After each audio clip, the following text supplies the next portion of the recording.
तो good morning to all of you. जैसा कि आप सभी को पता है, जो इतिहास का जो क्लास हम लोग कर रहे हैं लोग, उसमें हम लोग अशोक के तक पढ़ चुके थे, यानी कि मौर्य काल में अशोक को कंप्लीट पढ़ा चुके थे। ठीक है, मैंने पिछले क्लास में ही बोला था कि अब हम लोग जो शुरू करना है, नेक्स्ट वंश जो है शुंग वंश, कौरव वंश और सातवाहन वंश जो बच गया उसको कंप्लीट करना है। देखो, मैं पहले ही पिछले ट्रिक में मैं बताया था कि हसीन मशूक से, ये क्या है, हसीन मशूक से, ये ऐसा ट्रिक है, ये ट्रिक अगर आप रट लेते हैं तो उत्तर भारत के जो प्राचीन राजवंश थे वो कंप्लीट हो जाएगा। उत्तर भारत में जितने भी प्राचीन राजवंश थे, उत्तर भारत में जो उत्तर भारत का जो क्षेत्र है उसमें, ये मान के चलो हम लोग उत्तर भारत का जो क्षेत्र है ना, इसमें जो जितने भी राजवंश जो शासन किए उसमें इसी ट्रिक में खत्म हो जाएगा। कैसे खत्म हो जाएगा, देखो कैसे। हरेक वंश पढ़ चुके लो, सी से शिशुनाग वंश पढ़ चुके लो, नंद वंश पढ़ चुके लो, मौर्य वंश पढ़ चुके लो। ये चार जो वंश है हम लोग ऑलरेडी कंप्लीट कर चुके लो। जो नए बच्चे होंगे सबसे पहले जाएंगे, आपको प्ले लिस्ट में ये सारा वीडियो अवेलेबल है, मिल जाएगा, वहां पर जाकर देख लेंगे। क्योंकि मैं बार बार बोलता हूं कि इतिहास कहानी की तरह आप शुरू से देखते आ रहे हैं तो बेहतर समझ आता है। ठीक है, बीच बीच में देखने से क्या होता है कि थोड़ी समझने में मुश्किल होती है। ठीक है, और खास कर नए बच्चे को तो और ज्यादा मुश्किल होगा, तो शुरू से आप क्लास देखते हो बेहतर समझ आएगा। ठीक है, तो यहाँ तक पढ़ चुके हैं हम लोग, मौर्य वंश तक पढ़ चुके, तो आज हम लोग पढ़ना शुंग वंश, कौरव वंश और सातवाहन वंश को कंप्लीट कर लेना। ठीक है, इसके बाद जब ये उत्तर भारत के राजवंश खत्म हो जाएंगे तब जाएंगे दक्षिण भारत के राजवंश में, और उत्तर भारत और दक्षिण भारत का जब राजवंश कंप्लीट कर लिया जाएगा तो पूरा तरह से हम लोग का प्राचीन भारत खत्म हो जाएगा। लेकिन उत्तर और दक्षिण भारत के राजवंश को पढ़ने से पहले, लेकिन उत्तर भारत जैसे खत्म होगा ना तो उसके बाद हम लोग पढ़ लिया जाएगा विदेशी आक्रमणकारी आए भारत में, वो आके भारत में रहकर भारत में शासन करने लगे। तो उसमें कौन कौन थे, एक हिंदू यूनानी था, शक शासक था, कुषाण शासक था, पहलव शासक था। ये चार जो शासक जो है, चार वंश जो है, ये भारत में आकर, विदेशी थे लेकिन भारत में आकर रहने लगे, यहाँ पर शासन करने लगे। कौन कौन, हिंदू यूनानी, उसको कुषाण, शक और पहलव, तो इनके बारे में देख लिया जाएगा। उसके बाद से दक्षिण भारत की तरफ चला जाएगा। दक्षिण भारत में चेर, चोर, पांड्य, ये पल्लव, इन सब के बारे में, राष्ट्रकूट शासक, ये सब के डिटेल से पढ़ लिया जाएगा। बहुत ही बेहतर तरीका से समझाया जाएगा, आपको कहीं भी टेंशन नहीं होगा। आज के जो वीडियो में हम लोग पढ़ना है शुंग वंश, कौरव और सातवाहन वंश, यानी कि उत्तर भारत के जो प्राचीन राजवंश जो थे उसमें से जो तीन राजवंश जो बच गया है, तीन वंश जो बच गया, उसको आज के इस वीडियो में कंप्लीट कर लेंगे। तो आज का वीडियो शुरू करते हैं। तो मैं हूं आलमगीर आलम और आप देख रहे हैं अपना ही चैनल आलम स्टडी सेंटर 08। ठीक है, तो इसको शुरू करते हैं। सबसे पहले यहाँ हटा दे, इसको मिटा देते हैं। ठीक है, तो सबसे पहले देखो यहाँ लिखा हुआ शुंग वंश। देखो अशोक वाला जो वीडियो, जब लास्ट जो मतलब वीडियो जो मैं बताया था उसमें मैं पढ़ाया था, तो मैं बताया था कि अशोक का शासनकाल खत्म हो गया, अशोक मर जाता है। अशोक के मरने के बाद छोटे मोटे बहुत सारे राजाओं का उदय होता है, मतलब राजा आते हैं उसी के मौर्य काल के ही, वो उतने ज्यादा योग्य शासक नहीं रहते। लास्ट जो अंतिम राजा है मौर्य काल का, बृहद्रथ है, उसको मार देता है कौन, उसी का सेनापति पुष्यमित्र शुंग, यही उसका सेनापति है। देखो ये तो शुरू से ही बताते आ रहे हैं कि हर एक वंश से ही बताते आ रहे हैं कि किसी भी वंश का लास्ट जो शासक है उसका सेनापति अपने राजाओं को मार के खुद नया वंश शुरू कर दे रहा है। तो पुष्यमित्र शुंग क्या कर रहा है, अपने राजा को मारकर नया वंश शुंग वंश की स्थापना कर दे रहा है। यानी कि शुंग वंश का संस्थापक कौन है, तो याद रखना पुष्यमित्र शुंग। ठीक है, ये जो है ना कट्टर ब्राह्मण है। कट्टर ब्राह्मण कहने का मतलब क्या है कि ये सिर्फ ब्राह्मण धर्म को, यानी कि हिंदू धर्म को ज्यादा मानता, बाकी सभी धर्मों को उतना वैल्यू नहीं देता था। ये क्या किया था ना, अपने शासनकाल में बौद्ध स्तूप जितने भी थे ना, बौद्ध स्तूप, बौद्ध मंदिर, इन सबको तोड़वाने लगा। कहीं कहीं किताबों में दिया हुआ है कि कुछ कुछ बौद्ध मंदिरों को थोड़ा सा मरम्मत कराए, लेकिन ज्यादा मात्रा में इसने तोड़वाया, यानी ज्यादा मात्रा में बौद्ध जितने भी स्थल थे, बौद्ध स्तूप हो गया या बौद्ध मंदिर हो गया, उनको नष्ट करवा दिया। कौन करवा दिया, पुष्यमित्र शुंग। ठीक है, शुंग वंश का पुष्यमित्र शुंग। इसने अपनी राजधानी कहाँ रखा, विदिशा, ये एमपी में, महाराष्ट्र में। ठीक है, एमपी में रखा, देख सकते हैं यहाँ पे लिखा हुआ है पुष्यमित्र शुंग का लिखा हुआ है। ठीक है, देख सकते हैं। उसके बाद बौद्ध स्तूपों को नष्ट किया, इसने बता दिया। अभी जातक ग्रंथ जो है, जातक ग्रंथ क्या है, बौद्ध धर्म का एक ग्रंथ है जिसका नाम है जातक ग्रंथ, इसी के शासन काल के समय में लिखा गया था। समझ आए कि नहीं समझ आए, पूछेगा कि जातक ग्रंथ जो है किससे संबंधित है, तो बौद्ध धर्म से संबंधित है। किसके समकालीन में लिखा गया, किसके समकालीन लिखा गया, तो पुष्यमित्र शुंग के समय, यानी शुंग वंश के समकालीन में इसको लिखा गया है। ठीक है, अब इसके समय में दो विदेशी आक्रमण हुए। क्या हुए, दो विदेशी आक्रमण हुए। किसके समय में, पुष्यमित्र शुंग के समय में। कौन कौन से विदेशी को किसने किसने किया, डिमेट्रियस और मिनांडर। डिमेट्रियस और मिनांडर ने इसके समय में क्या किया, आक्रमण किया। ये डिमेट्रियस और मिनांडर कौन है, आगे की वीडियो में बता देंगे, बस थोड़ा सा समझो। यही है हिंदू यूनानी। अभी मैंने बताया कि इन लोगों को जब पढ़ लिया जाएगा तो नेक्स्ट क्लास में हिंदू यूनानी के बारे में, जब भी नेक्स्ट जब वीडियो बनेगा तो हिंदू यूनानी के बारे में डिटेल से थोड़ा सा समझा दूंगा।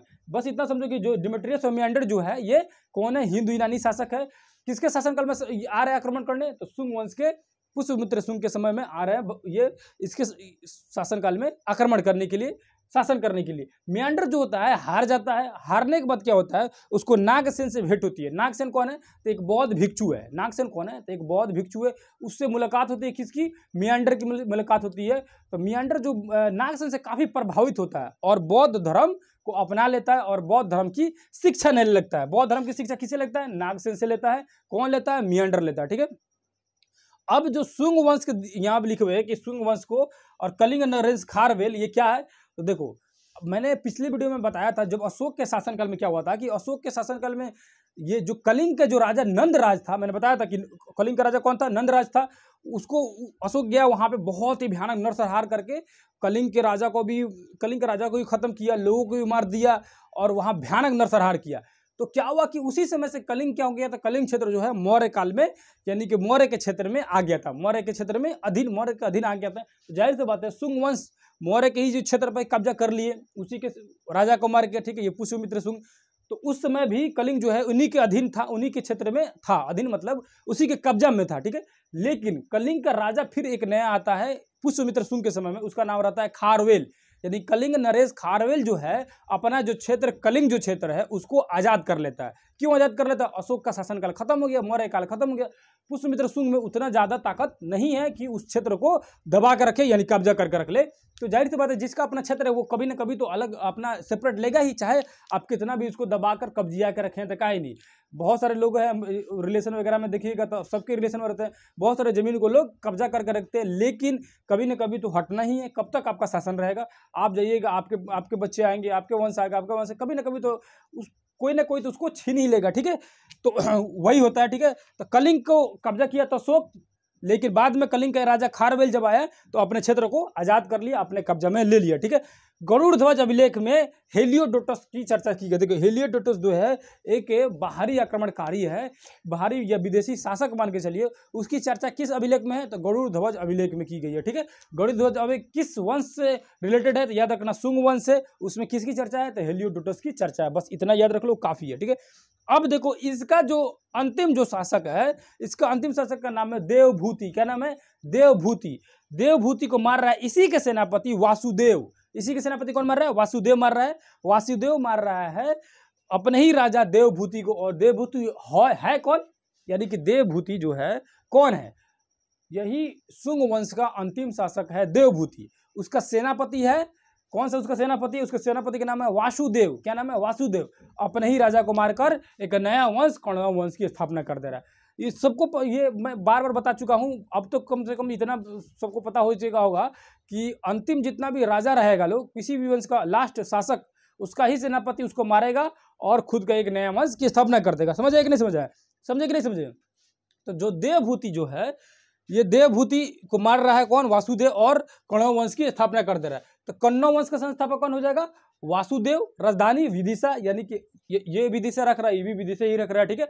इसका अंतिम मतलब ये जो कौरव जो वंश है ना, उतना कोई खास काम नहीं किया, सिर्फ अपने ही शुंग वंश के राजा को मार दिया, इसको देवभूति को, और वासुदेव जो मारा था अपना एक नया वंश बना लिया कौरव वंश, और उस अपनी राजधानी वहीं रखा, शासन वगैरह किया, कुछ खास काम नहीं किया। अंतिम इसका शासक जो था ना, उसका अंतिम शासक का नाम था सुशर्मा, और इस सुशर्मा को इसका ही सेनापति सिमुक मार देता है। और सिमुक मारने के बाद क्या करता है, सातवाहन वंश की स्थापना करता है।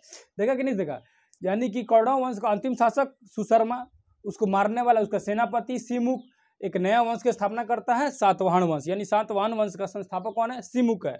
इसने क्या किया, पहले तो ये महाराष्ट्र, ये पहले क्षेत्र मध्य प्रदेश महाराष्ट्र के क्षेत्र में ये फैले हुए थे सातवाहन लोग। लेकिन क्या हुआ कि शक शासकों के कारण, शकों के आक्रमण के कारण, शक कौन है, तो शक बताए हैं कि हम लोग विदेशी जब आक्रमणकारी पढ़ेंगे लोग तो उसमें शक, हिंदू, यूनानी सब के बारे में पढ़ेंगे। अभी भी थोड़ा थोड़ा झलक उनका आ रहा है, बस समझो कि थोड़ा थोड़ा झलक आएगा तो समझ आएगा ना कि आगे क्या चीज़ हमको पढ़ना है।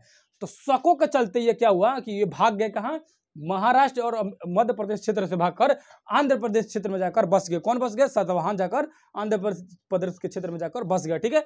इसका सबसे प्रतापी जो शासक था उसका नाम था जीपीएस, क्या, गौतमीपुत्र सातकर्णी। क्या नाम था, यानी कि पूछेगा सातवाहन शासकों में, यानी सातवाहन वंश में सबसे प्रतापी शासक कौन था, तो याद रखना जीपीएस।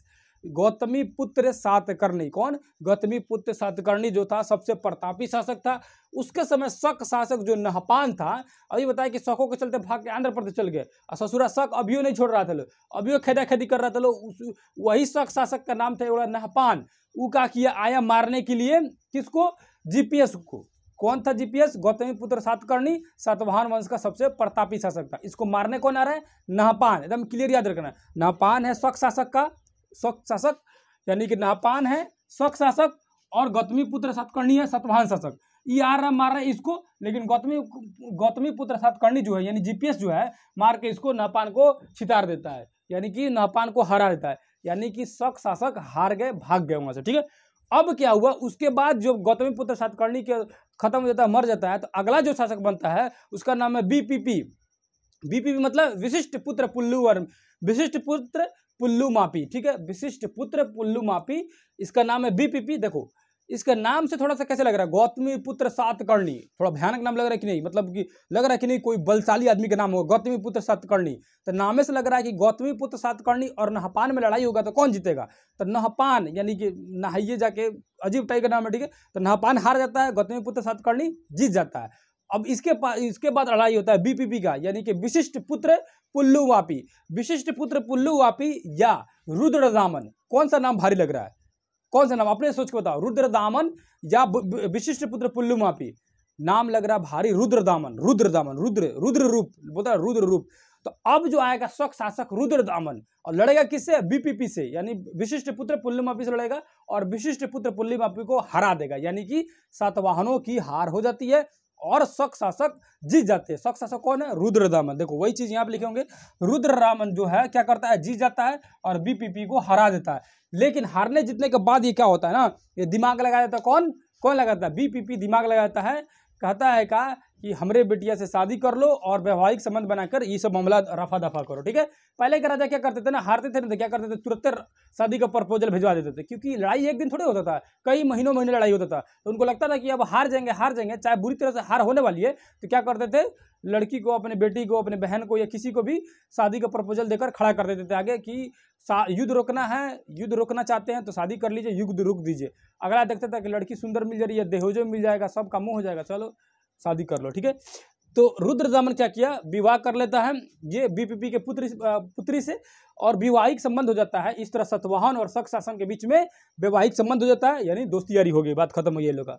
अब सातवाहनों का जो था, अब ये जो शक शासक था, अब मान के चलो जब वैवाहिक संबंध हो गया तो सातवाहन शासक को छोड़ देगा, जाहिर सी बात है, बोला कि आप शासन कीजिए, अब तो हमारे ससुरे हो गए तो क्या टेंशन है। अब जो सातवाहनों जो है वो सिक्का चलाए, कौन सा सिक्का चलाए? सिक्का जो चलाए सीसा के सिक्का। देखो सिक्का वाले में भी सेपरेट एक बता चुके हैं कि सातवाहनों की सिक्का क्या थी, शीशे की सिक्का थी, सोने की सिक्का किसने चलाया, उसको चांदी की सिक्का किसने चलाया, मयूर सिक्का, सबके बारे में एक सेपरेट वीडियो बना चुके हैं, अच्छे से बता चुके हैं। सिक्का और अभिलेख का एक वीडियो बनाया जा चुका है। जो बच्चे नहीं देखे होंगे, सबसे पहला काम बनता है कि जाकर पहले वो वीडियो को देखो नहीं देखोगे ना तो फिर बीच में समझ नहीं आता, इसलिए नहीं समझ आता है ना, क्योंकि सारे चीज़ एक दूसरे से कनेक्टेड है, मैं बार बार बोलता हूँ। ठीक है, तो अभी जैसे बताया कि सातवाहनों का सिक्का, बहुत सारे बच्चे जानते होंगे तो तुरंत बोलेंगे सीसा का सिक्का सातवाहनों का है। ठीक है, समझ आया कि नहीं समझे? भूदान का प्रचलन इन्होंने किया, यानी सातवाहन जो शासक थे इन्होंने ही क्या किया, भूदान का प्रचलन शुरू किया, यानी कि ये वेतन के रूप में भूमि का दान करते थे। उसी भूमि का दान देने की क्रिया क्या कहा जाता था? सामंत कहा जाता था। सामंत यानी सामंत व्यवस्था एक ऐसी व्यवस्था थी जिसमें क्या होता था कि आपको वेतन के जगह पर भूमि दिया जाता था। जैसे मान लो कि चलो हम अधिकारी हैं, महीना का हमको या साल भर का जितना हमको मेरा वेतन जो हुआ उसके बदले में हमको जमीन मिल जाता था। इसी तरह क्या होता है ना कि कभी कभी क्या होता था कि सामंतों को इतना मान लो कि हम अधिकारी हैं, 60 साल तक अधिकारी रहे राजा का दरबार में, तो राजा क्या किया, अब मान लो सबसे बड़ा जो अधिकारी है उसको ज़्यादा जमीन मिलता होगा, जो कम अधिकारी है उसको छोटा जमीन मिलता होगा, तो मैंने वेतन की जगह पर जमीन दिया जाता था। तो कभी कभी ऐसे होता था ना कि मान लो फिर मेरा बेटा आया, वो भी अधिकारी बन गया, उसी तरह उसका भी बेटा यानी मेरा पुतवा आया, वो भी अधिकारी बन गया। तो इस तरह क्या होना, कभी कभी क्या होता था ना कि सामंतों के पास इतना जमीन हो जाता था, मतलब सबको वेतन के जब जमीन मिलते जा रहा, तो कभी कभी सामंत के पास इतना जमीन हो जाता था ना कि राजा से ज्यादा जमीन सामंत के पास हो जाता था। तो अब बताओ, जब राजा से ज्यादा अगर जमीन सामंत के पास हो जाएगा, यानी कि ज्यादा क्षेत्र अगर सामंत के पास में है, तो बताओ कि बोलबाला किसका ज्यादा हो जाएगा? सामंत को हो जाएगा ना। तो आगे कहानी में पढ़ेंगे लोग बार अब क्या करेगा लो, जितना भी सामंत जो थे ना वो क्या करेगा लो, अपने ही राजा को दाब कर बैठा देगा लो और खुद अपना वंश शुरू कर देगा लो। ठीक है, तो समझ आएगा ना, समझ आए यहाँ तक हम लोग शुंग वंश, कर्ण वंश और सातवाहन वंश को अच्छे से समझ गए। यानी कि हम लोग जो कंप्लीट हो गया, कौन कंप्लीट हो गया, हसीन मशुकसा, हसीन मशुकसा। ठीक है, यानी कि हर्यक वंश, शिशुनाग वंश, नंद वंश, मौर्य वंश, शुंग वंश, कर्ण वंश और सातवाहन वंश को कंप्लीट कर लिए लोग। अब जो बच गया हम लोग विदेशी आक्रमण जो पढ़ेंगे लोग, हिंद यूनानी, शक, कन्नौज, ये शक, कुषाण और पहलव। कौन कौन, पहला जो है हिंद यूनानी, दूसरा जो है कौन, शक, उसके बाद क्या पढ़ेंगे लोग, उसके बाद पढ़ेंगे लोग कुषाण शासक, उसके बाद चौथा पढ़ेंगे लोग पहलव शासक, पल्लव वंश। ठीक है, ये चारों वंश के बारे में हम लोग डिटेल से पढ़ लेंगे लोग। उसके बाद गुप्त वंश आएगा, गुप्त वंश को पढ़ लेंगे लोग। उसके बाद हम लोग चल जाएंगे लोग दक्षिण भारत में, जहां हम लोग पढ़ेंगे लोग चेर, चोर, पांड्य, राष्ट्रकूट, बहुत सारे राजवंश है, उनको थोड़े थोड़े मेन टॉपिक को पढ़ लिया जाएगा। मेन क्या है, मैं कहानी सब सुना दूंगा, बेहतर तरीका से लिखूंगा मेन टॉपिक। देखो लिखता हूँ छोटा छोटा टॉपिक को, ताकि आपको या इसको नोट वगैरह करना हो, जिसको अच्छे से नोट कर लेगा, और जिसको स्क्रीनशॉट लेना है स्क्रीनशॉट ले सकता है। ये नोट्स मेरा है ना, छोटा छोटा नोट्स रहता है, बहुत लंबा लंबा लिखने की जरूरत नहीं है। पॉइंट, छोटे छोटे पॉइंट लिखिए, बस वो पॉइंट ऐसा लिखिए कि उसको देखते ही आपको कहानी पूरी तरह से विजुअल याद आ जाए, एकदम कहानी जब झलक सामने आ जाए। ठीक है, तो आज का टॉपिक खत्म हो गया। कल के टॉपिक में या कल के क्लास में, नेक्स्ट जब भी क्लास होगा उसमें अगला जो इसके इतिहास का जो है उससे कंटिन्यू रखा जाएगा, कंटिन्यू पढ़ाने की कोशिश किया जाएगा, और इसी तरह हम लोग पढ़ाते रहेंगे। और आपको अगर वीडियो अच्छा लग रहा है तो सबसे पहला आपका काम बनता है कि कमेंट करके बताएं, क्योंकि मेरा जो फर्ज है मैं अपना कर रहा हूँ, आपका जो फर्ज बनता है आप अपना पूरा कीजिए और ज़्यादा से ज़्यादा बच्चों के पास शेयर कीजिए, ताकि ज़्यादा से ज़्यादा बच्चे इसका लाभ उठा सकें। ठीक है, तो फिर दूसरे किसी क्लास में मिलेंगे, तब तक के लिए धन्यवाद, नमस्कार, अस्सलाम वालेकुम, जय हिंद, जय भारत।